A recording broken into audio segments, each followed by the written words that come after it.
Sa katunayan ay pakiramdam ni Locke ay may mga nagmamatsyag sa kanya sa labas, kaya lumapit siya sa pinto at nang buksan niya ito ay biglang bumagsak papasok si Celes at sinabihan siya ni Locke na hindi maganda ang makinig sa usapan ng iba.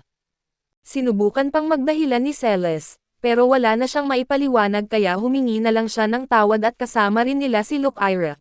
Kaya pinapasok siya ni Locke sa loob dahil gusto niya itong ipakilala kay Sia at pagkatapos ay ipinakilala niya si Luke-Ira bilang isang fiend mula sa nayo na inatasan na protektahan si Gerberg, at ito ang batang kasalukuyang dala niya.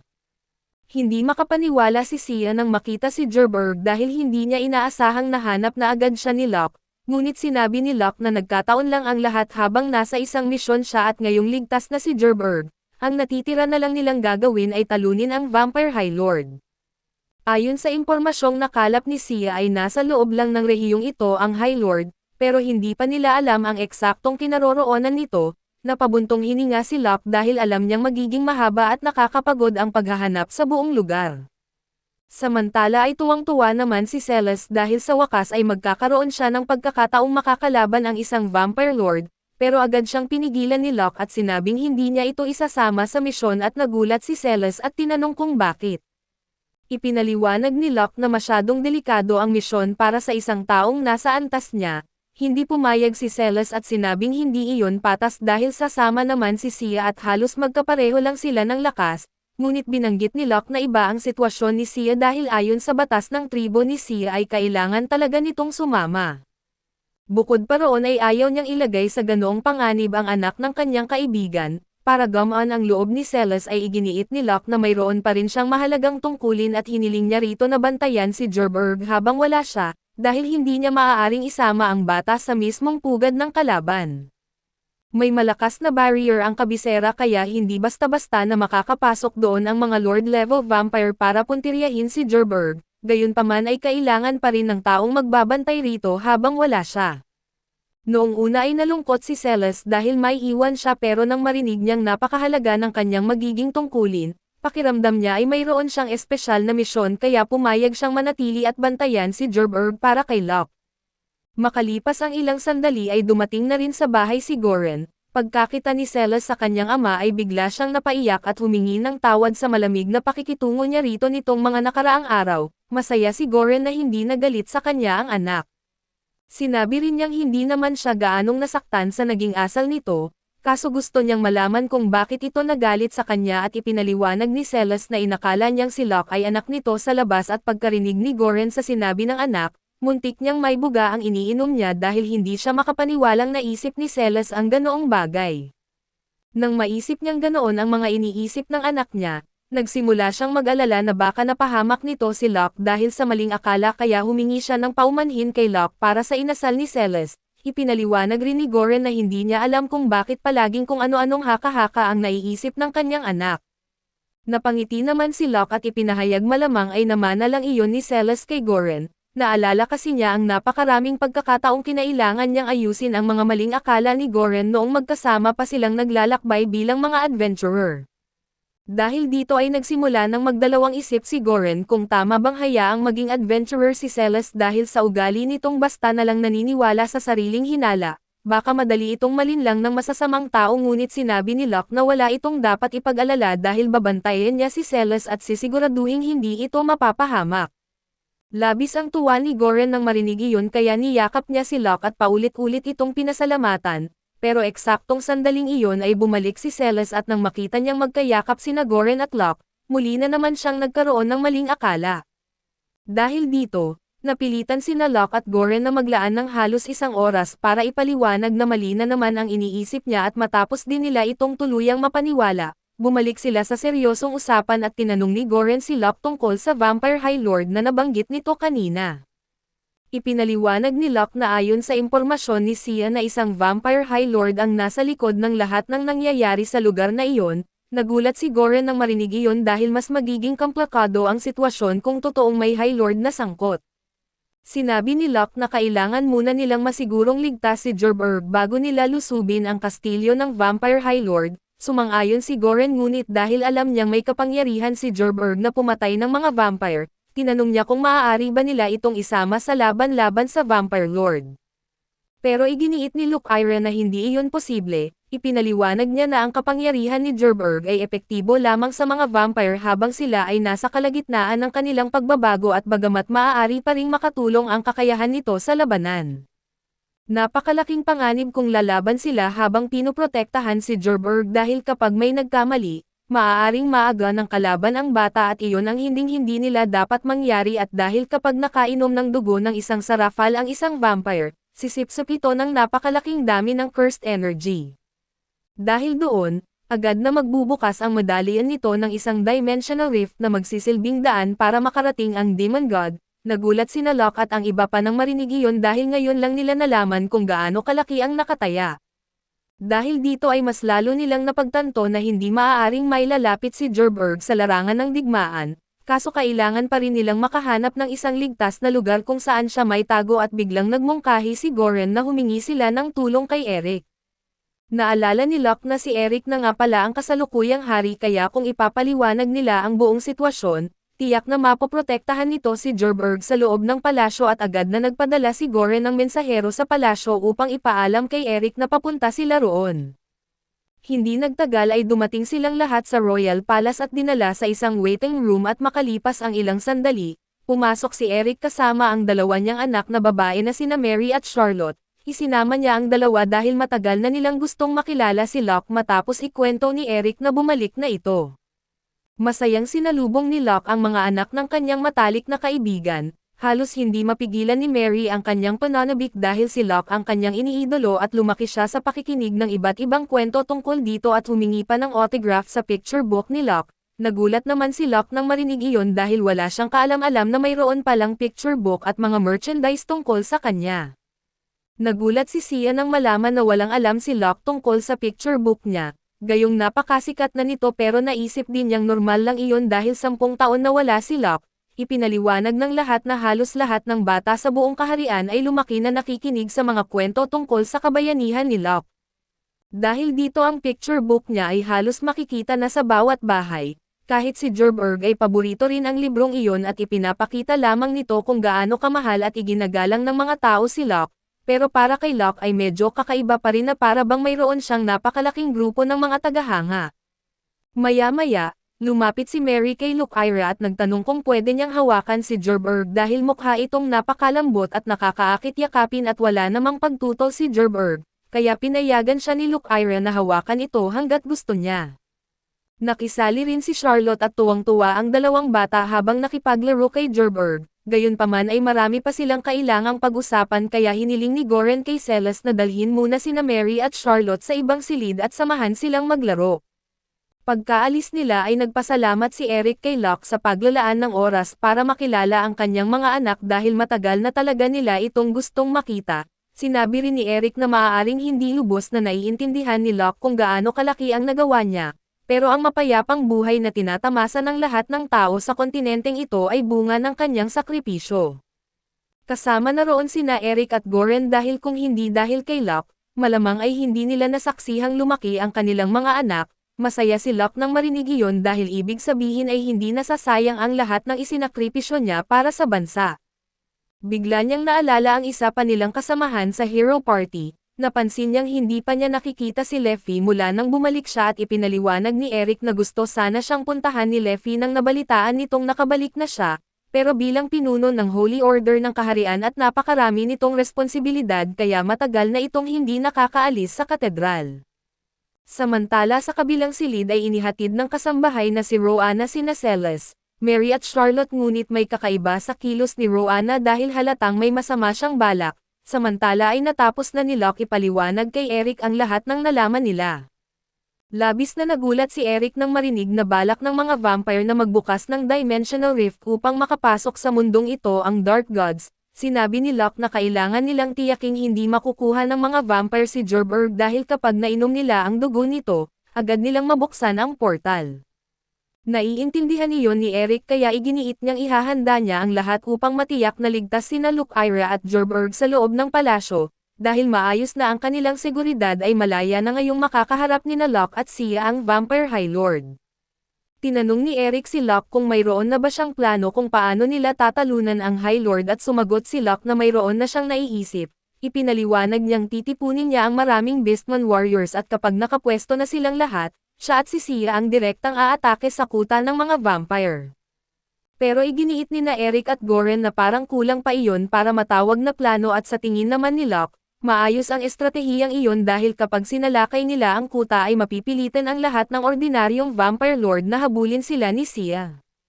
Habang abala ang mga ito ay magkakaroon ng pagkakataon ang mga Beastman warriors na lusubin ang Vampire High Lord, sumang-ayon si Goren na maaaring gumana ang plano pero mas mabuti raw kung ang mga Beastman warriors na lang ang magsisilbing pang-akit habang si Locke ang haharap mismo sa High Lord. Nagtaka si Locke kung bakit dahil ang balak niya ay siya ang gagawa ng pinakamapanganib na bahagi ng misyon. Sa tingin niya ay mas mahirap harapin ang napakaraming Vampire Lord kaysa sa iisang Vampire High Lord subalit sinabi ni Goren na kahit totoo iyon, wala siyang tiwala na may sinumang Beastman ang makakapatay sa High Lord kung wala si Locke. Kaya si Locke talaga ang kailangang lumaban dito at sa kasamaang palad, ibig sabihin nito ay may ilang Beastman na tiyak na mamamatay sa labanan pero sinabi ni Sia na handa silang tanggapin ang kapalit na iyon dahil mas mahalagang mapigilan ang Vampire High Lord. Gusto sana ni Goren na magpadala rin ng mga tao mula sa Adventurers Guild bilang suporta. Pero dahil may kakayahan ang mga vampire na mang-akit gamit ang charm, magiging napakadelikado iyon at di tulad ng mga beastman na hindi tinatablan ng charm, madaling makontrol ang isip ng mga tao at kapag na-charm ang isang tao ay napakahirap itong mapansin agad. Iyon mismo ang nangyari kay Roanna at mukhang matagal na pala siyang na-charm ng mga vampire at nalinlang para ikulong sina Celes, Mary at Charlotte sa isang silid kung saan nakahanda na ang isang portal at mula roon, lumitaw ang tatlong lesser vampire at malinaw na si Gerberg ang pakay ng mga ito. Sa kasamaang palad ay wala kay Celes ang kanyang espada pero kahit ganoon, determinado siyang protektahan sina Mary, Charlotte at Gerberg kaya mabilis siyang nag-isip at ginawang pansamantalang sibat ang isang candle holder bago niya sinalakay ang tatlong lesser vampire. Sinubukan siyang e-charm ng mga vampire pero inaasahan na iyon ni Celes kaya agad niyang ipinikit ang kanyang mga mata at naiwasan ang kanilang kakayahan, pagkatapos ay ginamit niya ang candle holder upang pigilan ang pag-atake ng mga vampire. Sa simula ay naging epektibo ito pero hindi iyon sapat para tumagal sa matinding labanan, hindi nagtagal ay nabali ang kanyang pansamantalang sandata at muli siyang naiwan na walang armas. Muling sumugod ang mga vampire upang umatake ngunit sa mismong sandaling iyon ay may isang malakas na pagsabog ang tumama sa mga ito. Dumating na kasi si Locke matapos niyang marinig ang kaguluhan at agad na tumakbo papunta roon nang mapansin na may nangyayaring hindi tama. Muling sumugod ang mga vampire upang umatake kaso sa mismong sandaling iyon ay isang malakas na pagsabog ang tumama sa kanila. Narinig kasi ni Locke ang kaguluhan at agad siyang nagmadaling pumunta roon nang maramdaman niyang may mali. Kanina pa habang nag-uusap sina Locke at ang iba ay bigla niyang naramdaman na may kakaibang nangyayari, kaya agad siyang tumalon palabas ng bintana upang alamin ang pinagmumulan nito. Paglabas niya, agad niyang natunton ang pinanggagalingan ng madilim na enerhiya at habang nasa himpapawid, binago pa niya ang direksyon ng kanyang pagtalon upang makarating siya sa tamang oras at mailigtas ang mga babae. Pagdating ni Locke, sinubukan agad siyang e-charm ng mga vampire kaso napakalakas ng kanyang isip kaya walang epekto ang kanilang kakayahan, casual lang niyang iniunat ang kanyang kamay at gumamit ng mahika upang ikulong ang mga vampire sa loob ng isang malaking bula. Pagkatapos ay unti-unti niyang pinaliit ang bula hanggang sa madurog ang mga vampire at tuluyang mawala ang kanilang mga katawan, namangha si Celes sa kanyang nasaksihan dahil ngayon lang niya lubos na nakita kung gaano talaga kalakas si Locke. Maya-maya ay sinipan ni Goren at Eric ang pinto at nagmamadaling pumasok dahil nag-aalala sila sa nangyayari. Agad na tinanong ni Eric ang kanyang mga anak kung ayos lang sila at binanggit naman ni Mary at Charlotte na ligtas sila dahil ipinagtanggol sila ni Celes. Pakiramdam ni Celes ay wala naman siyang gaanong nagawa, pero ipinahayag ni Locke na kung hindi nito napigilan ang mga vampire hanggang sa dumating siya, baka huli na ang lahat at biglang muling umiilaw ang portal at mukhang may panibagong mga vampire na lalabas. Dahil dito ay gumamit si Locke ng mahika ni Lucar upang lumikha ng isang ilusyon, paglabas ng mga vampire mula sa portal ang nakita nila ay ang anyo ng ikawalong vampire lord na dati nang napatay ni Locke, agad na yumukod ang mga lesser vampire bilang paggalang sa kanilang inaakalang pinuno. Mahigpit na tinanong ni Locke kung ano ang ginagawa nila roon, ipinaliwanag ng mga vampire na inutusan sila ng ika-6 na vampire lord dahil bigla na lamang nawala ang life signatures ng tatlong vampire na naunang ipinadala sa lugar na iyon, kaya ipinadala sila upang alamin ang dahilan. Sinabi ni Locke na siya ang pumatay sa tatlong iyon dahil sa kasalanan nilang ibastos ang isang vampire lord, wala nang nagawa ang mga lesser vampire kundi paniwalaan ang kanyang paliwanag, pagkatapos ay tinanong ni Locke kung bakit sila ipinadala sa lugar na iyon. Inamin ng mga vampire na ang misyon nila ay hulihin si Gerberg. Sinabi rin nilang marami na silang mga alipin sa loob ng Royal Castle na na-hypnotize upang tulungan silang maisakatuparan ang plano. Doon tuluyang nabuo sa isip ni Locke ang buong pangyayari at may isa pa siyang huling tanong. Tinanong niya kung ang portal na iyon ba ang daan papunta sa kinaroroonan ng ika-6 na Vampire Lord. Kinumpirma iyon ng mga vampire at nang wala na siyang ibang kailangan malaman ay agad silang pinatay ni Locke.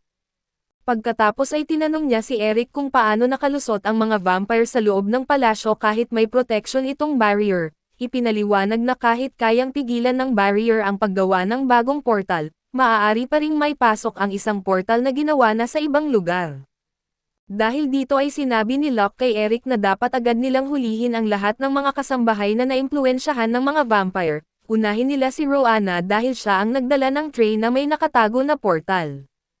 Samantala ay balak ni Locke na dumaan mismo sa portal upang harapin ang ika-6 na Vampire Lord. Hiniling niya kay Goren na sirain ang portal sa sandaling makatawid siya upang wala ng iba pang vampire ang makapasok. Pagkatapos ay walang pag-alinlangang tumalon si Locke sa portal.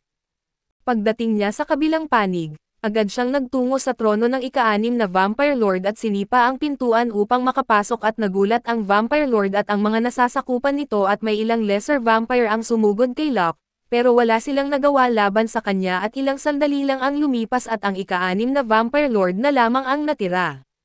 Bunot nito ang kanyang espada at nakipaglaban kay Locke ngunit hindi nagtagal ay napagtanto nitong napakalayo ng agwat nila sa lakas at husay. Bago pa ito makapag-isip ng paraan ay nahati na ang katawan nito sa gitna dahil sa isang napakabilis na atake ni Locke. Bago tuluyang mamatay, tinanong ng Vampire Lord kung sino ba talaga siya dahil hindi pa ito nakakita ng isang tao na ganoon kalakas, kaso wala si Locke sa balak na ipakilala ang kanyang sarili sa isang vampire at sa halip, tinanong niya kung paano nila na-hypnotize ang mga kasambahay sa palasyo.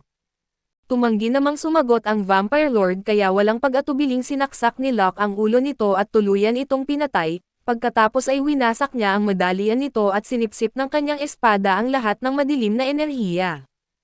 Kahit nagtagumpay siya ay wala siyang naramdamang saya, sa dami ng mga butong nakakalat sa paligid at alam niyang napakaraming inosenteng tao ang pinatay ng Vampire Lord at mas lalo siyang nalungkot dahil hindi niya sila nailigtas. Sa loob ng mga sumunod na oras, nililibot niya ang buong kuta at pinatay ang bawat vampire na kanyang nakita at habang palabas siya ng lugar, nadiskubre niyang may isang kalapit na nayon na tuluyan ng nilipol ng mga vampire. Kinabukasan ay bumalik siya sa kastilyo kung saan naghihintay sina Goren at Eric kasama ang maraming gwardya sakaling magsagawa ng malawakang pag-atake ang mga vampire. Labis silang natuwa nang makitang ligtas na nakabalik si Locke at mas lalo pa silang natuwa nang sabihin niyang nilipol na niya ang lahat ng vampire sa kanilang himpilan. Ngunit bago pa sila makapagdiwang ay sinabi rin ni Locke na may isang kalapit na nayon na ganap ng nawasak. Puno ng pagsisisi si Locke dahil naniniwala siyang kung mas maaga lamang niyang nalaman ang plano ng mga vampire, baka nailigtas pa niya ang mga taong naroon. Ngunit ipinahayag ni Goren na kung may dapat sisihin ay siya iyon, bilang guildmaster ay tungkulin niyang tiyakin ang kaligtasan ng mga mamamayan, nangako siyang agad magpapadala ng mga tao sa nayon upang mabigyan ng maayos na libing ang lahat ng mga namatay. Pagkatapos noon ay napag-usapan nila ang lahat ng impormasyong kanilang nalaman. Naaresto na nila si Roanna at sa kabutihang palad, maaari pang maalis ang hypnosis kaya inaasahang babalik din ito sa normal. Ngunit may ilan pang kasambahay na tuluyan ng naging mga vampire at di na nila mailigtas ang mga iyon, dahil sa dami ng mga taong napasok ng mga vampire sa loob ng palasyo at nag-aalala si Eric na baka hindi na sapat ang seguridad ng kastilyo upang protektahan si Gerberg, kaya naisip niyang kailangan na nilang humanap ng ibang pagtataguan para rito. Ngunit pinutol siya ni Locke, sinabi niyang hindi na iyon kakailanganin dahil balak niyang patayin mismo ang Vampire High Lord upang tuluyan ng matapos ang lahat at sang-ayon si Eric dahil kapag napatay nila ang pinuno ng mga vampire, karamihan sa kanilang mga problema ay mawawala. Kahit alam nilang napakadelikado ng misyon ay pabor din si Goren sa plano, nagulat si Locke sa kanilang sinabi dahil parang ibig nitong sabihin ay sasama sila sa kanya. ngunit iginiit ni Goren na ang pinakamainam na paraan upang matiyak ang tagumpay ng kanilang misyon ay kung magsasama-sama silang tatlo tulad ng dati. Tinanong ni Locke kung ayos lang ba talaga iyon dahil si Eric ay may kahariang pinamumunuan at si Goren naman ay kailangang asikasuhin ang Adventurers Guild, ngunit sinabi ni Eric na kung sakaling may masama na mangyari sa kanya, maaari naman niyang ipamana ang trono sa kanyang kapatid. Binanggit rin ni Goren na pwede namang pumili ang guild ng bagong guildmaster, gayunpaman ay walang ibang maaaring pumalit sa kanilang lugar sa Hero Party, kaya mas mahalaga para sa kanila ang muling makipaglaban kasama si Locke. Sinabi rin ni Celes na gusto niyang sumama pero agad itong tinanggihan ni Goren, direkta niyang iginiit na hindi pa sapat ang kakayahan ni Celes para makasabay sa kanila at magiging sagabal lamang siya sa laban at gusto sanang tumutol ni Celes, pero alam niyang tama ang kanyang ama dahil hindi pa sapat ang kanyang lakas para harapin ang isang High Lord. Kaso nakialam si Locke at iminungkahing ipapagamit ni Goren kay Celes ang isa sa kanyang mga espada. Sa nakita ni Locke at halos magkapareho ang estilo ng pakikipaglaban ni Celes at Goren at bagamat hindi pa sapat ang lakas ni Celes para tumulong sa laban kontra sa High Lord, sigurado siyang magagamit nito ng maayos ang espada. Naisip iyon ni Locke dahil kung madaling nakapasok sa kastilyo ang mga vampire noong una, malamang ay marami pa sa mga ito ang nagtatago sa kalapit na lugar at posibleng umatake ang mga iyon habang wala sina Locke, Goren at Eric. Kaya hiniling ni Locke kay Celes na gawin ang lahat upang protektahan sina Gerberg at ang iba pa. Noong una ay inakala ni Celes na binibigyan lamang siya ni Locke ng peking tungkulin para gumaan ang kanyang loob, ngunit habang nagbabantay siya at napagtanto niyang tama si Locke tungkol sa mga vampire na nagtatago sa paligid at nang makaalis sina Locke at ang iba, biglang lumitaw ang ilang vampire na naghahanap kay Gerberg at si Celes lamang ang nakaharang sa pagitan nila at ng Sarafal. Noong una, hindi itinuring ng mga vampire na banta si Celes dahil mukha lamang siyang ordinaryong batang babae subalit bago pa nila namalayan, mabilis nang sumugod si Celes at malinis na pinugutan ng ulo ang isa sa kanila. Bago umalis si Locke ay binigyan niya si Celes ng payo kung paano labanan ang mga vampire kapag susubukan siyang i-hypnotize. Ang paraan ay patayin agad ang mga ito bago pa nila magamit ang charm at sinunod ni Celes ang payo ni Locke at mabilis niyang sinalakay ang mga vampire. Ngayong mayroon na siyang maayos na sandata, hindi na siya nahihirapang talunin ang mga ito at nang napagtanto ng mga vampire na wala silang laban kay Celes, sinubukan nilang dumiretso kay Gerberg ngunit habang papalapit sila kay Lucaire, binuksan nito ang hola at ipinakitang wala naman pala roon si Gerberg.